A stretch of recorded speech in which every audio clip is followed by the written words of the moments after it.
LJoy, 60 amperes. So, pwede dyan yung mga 600 watts ng mga solar panel. So, kasi 60 times 12, dahil 12 volts, 60 times 12 parang 720 watts. So, up to 720 watts. So, below that, pwede pa naman.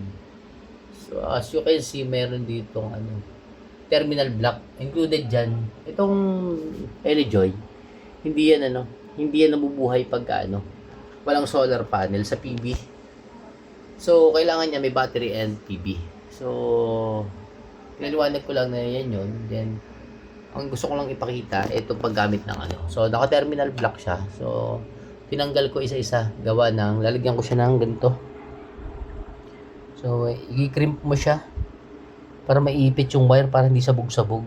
So, as you see, kamali lang ako. Dapat pula na yung ginamit ko para kakulay ng pastig.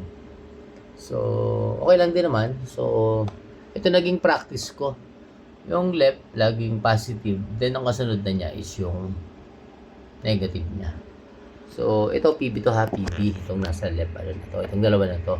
Positive and negative ng solar panel.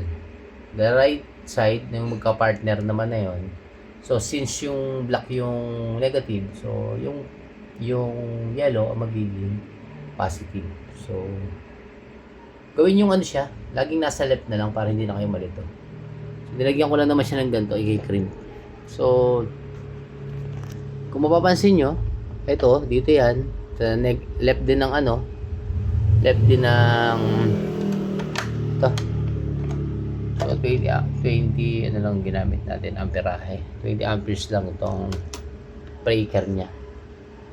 So, dito siya sa left, then this one is sa right. So, ganoon din sa baba. Kung mapapansin nyo, nasa left din naman yung positive. So, ito rin yung nasa. Okay. So, ito yung PV. Sa labas lang siya. So, may ginagawa tayong pinakita ko lang. So, nagbubuo kasi tayo ng 8 battery pack na 3.2 volt. So, magiging siya, 70 ampere hour yan. So, mabubuo mo yung 12 volts sa 70 pag-apat. Kasi 3.2 lang siya. 12.8 siya pag pinag-plus-plus mo siya. So, another pack is 12.8 din. So, tig 70. Maganda sana kung separate BMS. Pero syempre, sayang. I-series na lang natin at parallel yan. Dalawang parallel and 4 series connection dahil walang battery. So, mamaya, pakita natin yan yung pag binubuo na natin yung So, ito muna ang gawin natin. Ito, pinakita ko sa iyo. Yung terminal block. Medyo malinis lang ang gawa ko dito sa isa kasi medyo gumagaling na ako ng konti eh. Unlike this one. Ito yung aking first project na So, ito, kung makikita mo itong wire na to. Wire na to. Dito kasi nasaksak yan dahil yan yung pinapatak doon sa kabilang bahay. Computer shop. Medyo malayo lang. Nasa dulo na yun.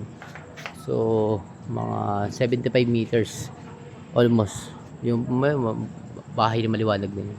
Yung computer shop doon. So, ayoko namang ilagay doon yung solar panel at medyo nakakaano dito. So, i-troll na yung control room. Takbo ko na lang doon.